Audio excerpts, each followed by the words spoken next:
Hello, good morning everyone. Dr. Perley here, President at Norwood Hospital. I am reaching out to you today to give you an update on how things are going here at Norwood Hospital and your local healthcare system. So first we're going to start off with some statistics. So like most other parts of the state, numbers have come down considerably. Here at Norwood, we're actually a little bit below the state average, and there's a variety of reasons for that. But as many of you know, certain towns and areas had higher numbers in the beginning, and that was us. So now our numbers have dropped off a little bit more than others, and that's just basically because of the time frame.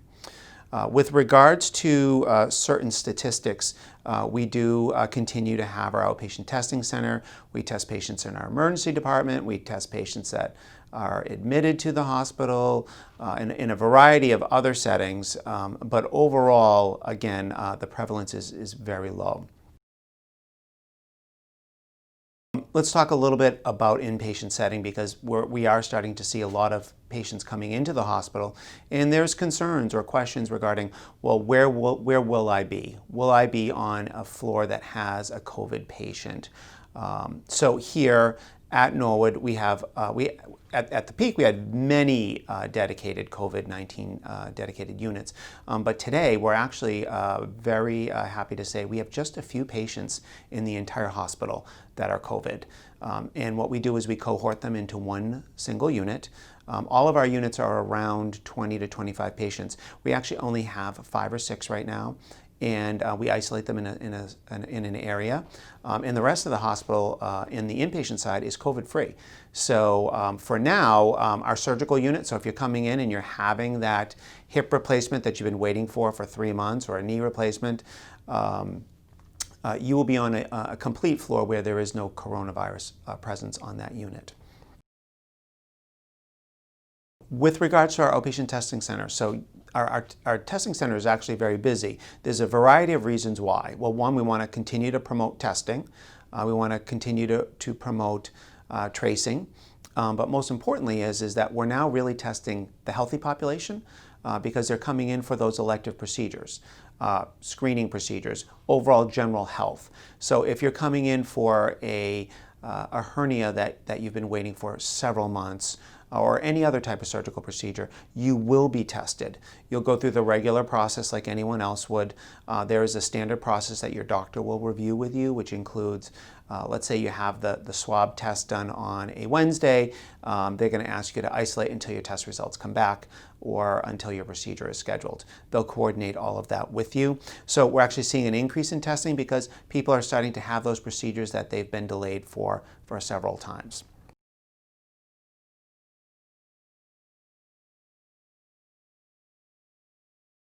So the testing center continues to be open Monday through Friday. It's from 10 to 3. We do isolate certain times of the clinic for completely healthy populations. So let's say you're having a colonoscopy or an endoscopy. We want to make sure that there isn't someone that might be symptomatic scheduled to come in at that same time. So when you're pre-registering, we'll ask you why you're here. You'll tell them I'm here for an elective procedure, and we're going to say, well, we're going to want you to come in at this time because we don't want to mix you in with anyone that might be symptomatic. Is it safe to come to Norwood Hospital? And I know we're going to probably go through the facility a little bit later and show you some areas, but the answer is absolutely yes. We are a very safe place to come in. There's been lots of restrictions.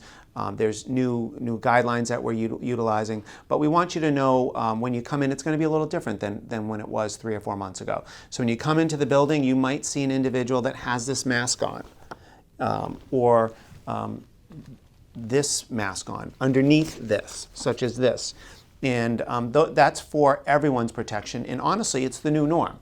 When you're going out nowadays, you're going to see everybody have this on. Whether you're going to CVS or Market Basket or whatever grocery store that you might go to, that's common. So that's not going to disappear when you come to the hospital. You're going to continue to see those things.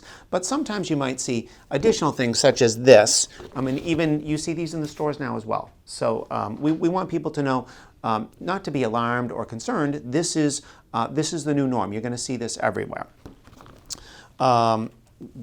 how do we create all these guidelines to keep everyone safe? So we utilize a few things. We use the Massachusetts Department of Public Health. They have guidelines, and we also use the CDC.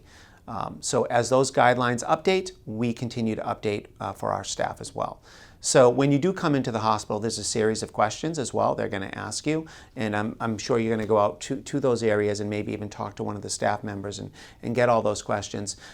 Everyone gets asked those questions, even staff when they're coming into the building. So again, don't feel awkward. It's normal. That's what we ask when you're coming into the hospital.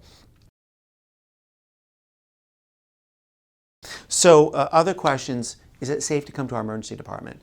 So, the COVID-19 pandemic has been very difficult for a lot of people, and there's a lot of information that has been provided. And we have heard some really very difficult stories, such as, I've had a broken bone, but I have not come to the hospital because I'm afraid to. You don't need to be afraid to come to the hospital. We have separate waiting areas. Actually, our emergency department isn't busy, so you'll go right into a room. We have zones, clean zones, blue zones, red zones. We are here to take care of you, get you better, and keep you very well protected. Again, the prevalence of COVID-19 is very low right now. So it is safe. You're going to see all these guidelines. If you have an emergency, come to the emergency department. We don't want people to have had a stroke a week ago and delay coming in. There's consequences to those decisions. Please know that we're safe to come in and get the emergency care that you need. We wanted to take a few minutes to show you our emergency department, our registration process, and really outline what we have done to help you feel more comfortable and safe here seeking emergency care. So what we're going to do is we're going to start off here by approaching the front desk like you normally would do, and we are going to speak with Crystal. Hi, my name is Crystal. I work registrar in the emergency room. Anybody who walks in, of course, we greet them, and then I make sure they're wearing a mask. If not, we provide them with one. And then I ask them what's going on, we get a little bit of information, and then we either register them to be seen in the ED or I direct them to where they need to go in the hospital. Thank you, Crystal. Great. So what we're going to do here now is we're going to go into the waiting areas, and we're going to show you what we've done to keep you safe.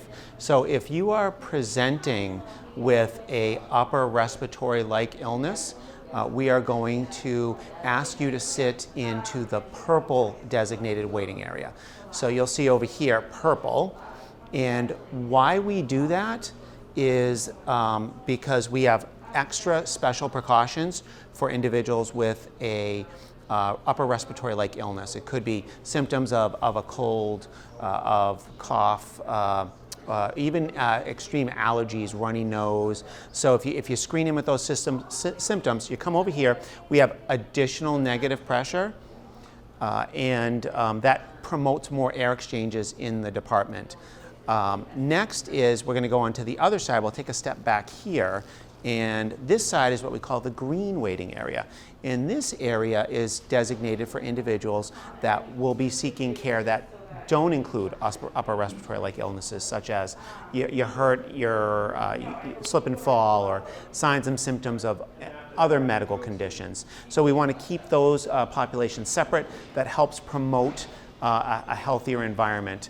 Of course, there's also other settings that we want to make sure that you feel comfortable as well. So let's say you're a family of 3 or 4 that are coming in, and you're not comfortable going in either waiting area. So we have seating over here as well, that's outside, and we also have seating over here. So if you have several children with you, we'll make that available as well. And then lastly, in addition, just again, we want to make everybody feel as comfortable as possible. We even have seating all the way down here as well. This process really has been a very thoughtful process in really trying to make everyone feel extremely comfortable. There's been so many difficult situations with individuals not seeking emergency care because of environment, and here at Norwood Hospital, we want to make sure that you feel as comfortable as possible. So elective surgical procedures and preventative screenings. So if you are a high-risk person and you're supposed to be having a colonoscopy once a year, it's time. It's safe to do so. You can come back.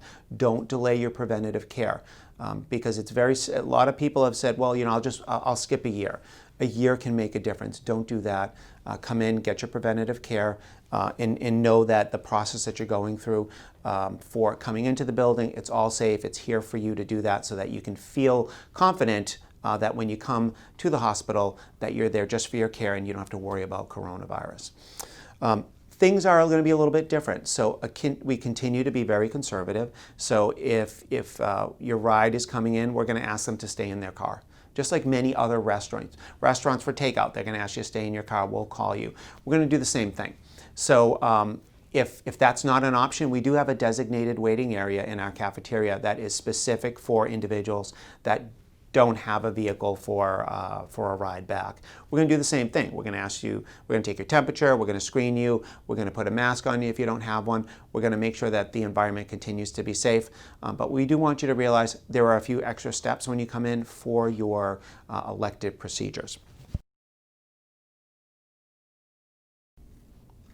Okay, so let's talk a little bit about visitation. And I know it's been a very difficult time for individuals who have loved ones here at the hospital and have been unable to visit them.